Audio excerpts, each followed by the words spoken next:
Good evening, everyone. This is Mr. Willis, the principal of West Bemis Middle School. Welcome to our 2021-2022 annual Title I and Family Engagement Meeting. This is our second offering of this meeting. The first one was done during our open house night. Um, a lot of you were able to attend. So if you're tuning in again, we appreciate it. And for those of you that this will be new information for, thank you for joining us. I want everyone to do something for me real quick.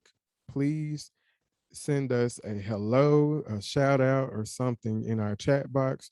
This is going to be our way to capture our attendance on tonight. Again, thank you for joining us. I'm going to try to get through this information very quickly.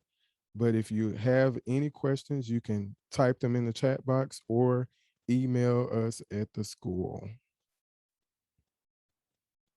So why are we here?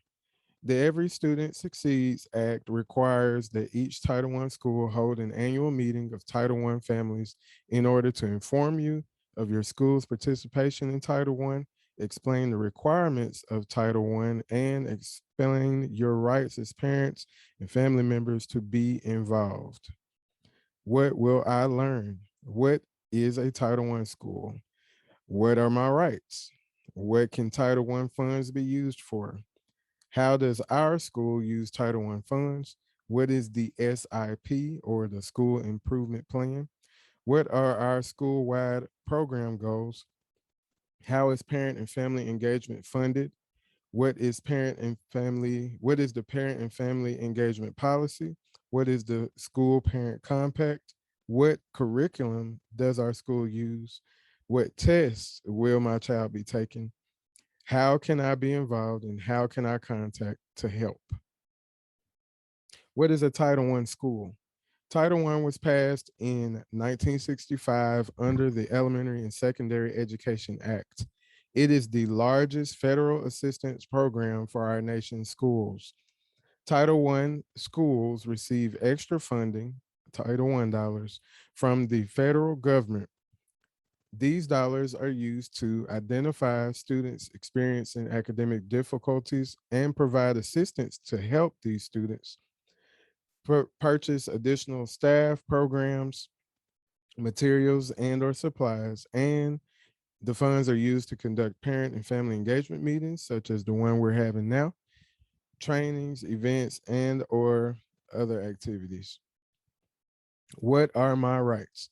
The family and parents of Title I students have a right by law to be involved in decisions made at both the school and district level, be provided with information on your child's level of achievement on tests in reading, language, arts, writing, mathematics, and science.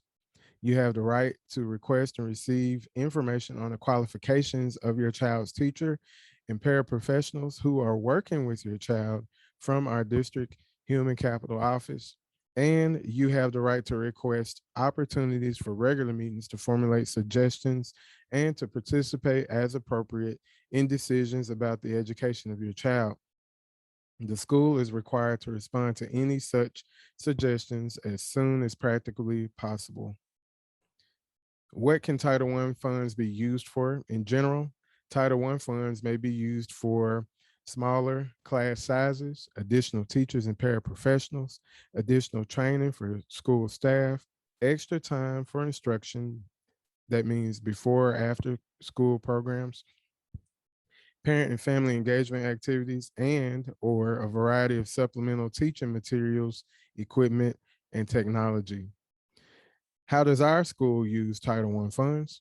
For the 2021-2022 school year, our school was allotted approximately $105,840 in Title I funding. We developed a school-wide program, which means we plan to spend our funds on the following. We use it on supplemental staff, and that is our instructional coach.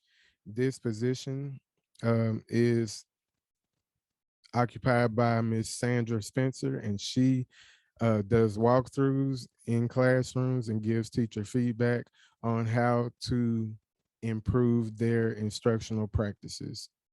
She also meets with teachers weekly, and during this time, they talk about curriculum and again, best practices for instruction. We're also using our Title I funds on programs, materials, and supplies such as Study Island. This is a computer program with self-paced lessons that teachers can assign to students to enhance and supplement their instruction. We're also using the money for other supplemental materials needed by teachers. So that means teachers can make requests for additional things that they need to enhance what's going on in the classroom. What is the SIP? The SIP is the school improvement plan.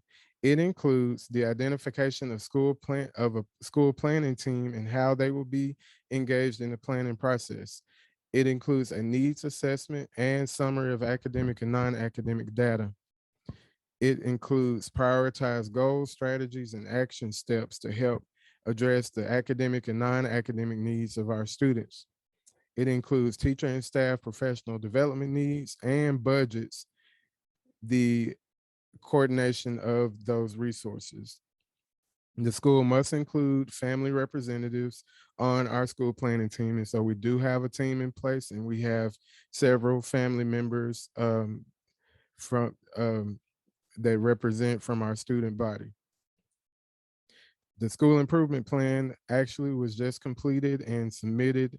The deadline for that was September 1st. So now we're going through the revision and addition process before we finally submit it to the state.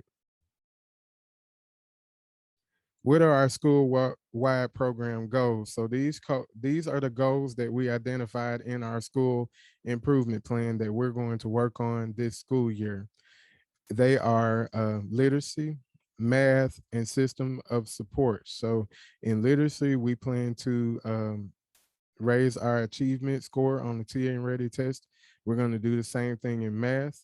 And then we're going to add supports to our systems of support, which includes special education, chronic absenteeism, trying to get the number of students who are chronically absent down. I'm sorry, that is a typo. It's not chromic.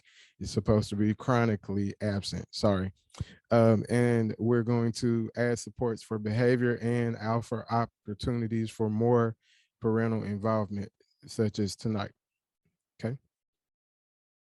So how is parent and family engagement funded? So any district with a Title I allocation exceeding $500,000 is required by law to set aside 1% of its Title I allocation for parent and family engagement.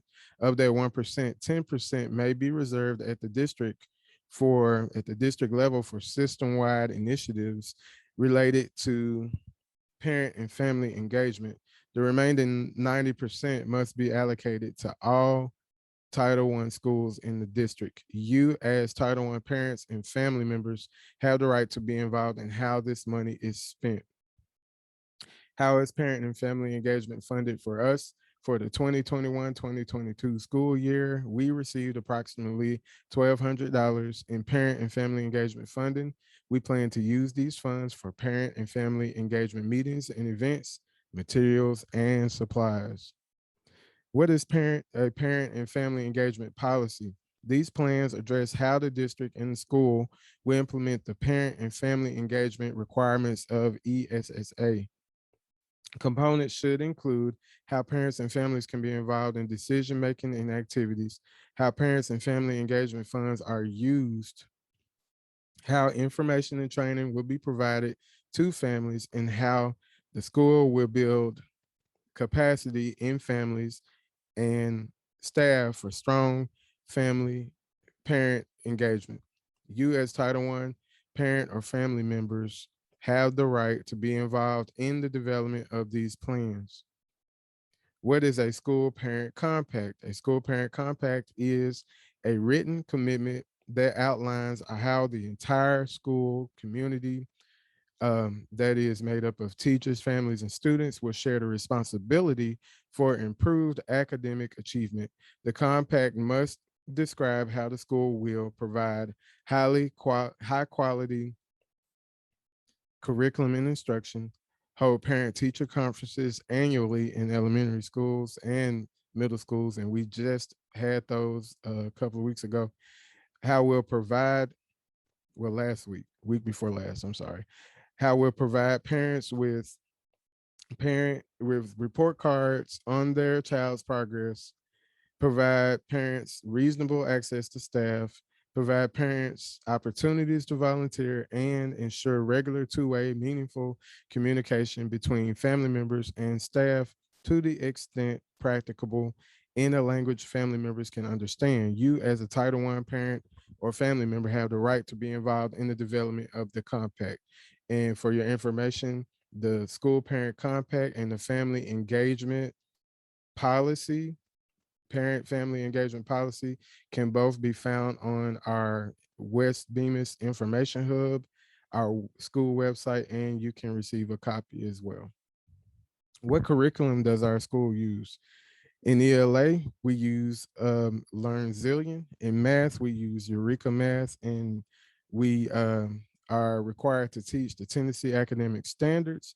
They provide a common set of expectations for what students will know and be able to do at the end of a grade for each subject area.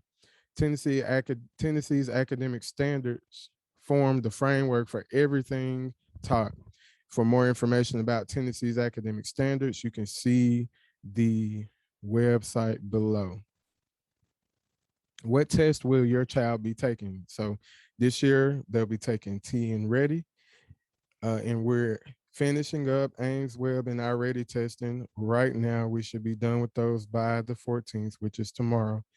Also, your child will be taking district benchmark exams every quarter. How can you be involved? Well, we do need you.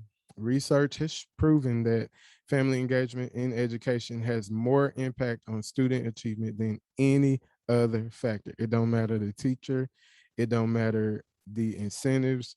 If you're pushing education in your homes, your students will take it seriously. Your children will take it seriously. So we need your help.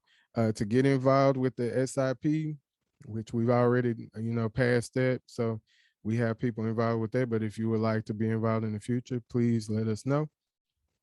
Also, we will get feedback from all of you with the parent and family engagement policy in the school parent compact when we revise those for next school year.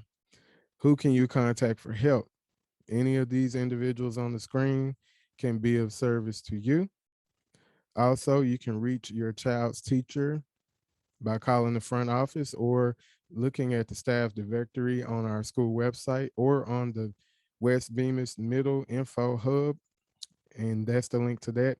The Info Hub is something I'm very excited about this year. It is a place where you can go and get all the information you need about West Middle, whether it is our social media links, whether it's information about how to buy ice cream on Fridays for your child. You can find it there. You can find all your teachers' contact information, and they have many modes of getting in contact with them. For those of you who have children in quarantine, you can go there and get information about what's required of assignments or whatever. This is a great spot. Parents, we made this just for you. We heard you. We heard that y'all wanted more communication from the school, and we are trying our best to do that for you this year. So check that site out. You can get all the information you need there. I just want to say thank you for joining us tonight, taking out time. I hope it wasn't too long, but I hope it was informative at the same time. Look, we understand that West Bemis has had problems historically, and I want you to know that we are working hard every day to make this the place that students want to come to. Every single day, we're making changes. So you're going to have to bear with us, help us out, encourage your students to be on their best behavior each day. The big changes that need to be made cannot be made overnight. It's going to take time. So I hope we all understand that it's going to take time for us to do what we need to do and to make the impact we need to make. So thank you all so far for working with us, and we just appreciate you already. We look forward to great things at West Bemis. I hope you all have a great evening. Have a good one.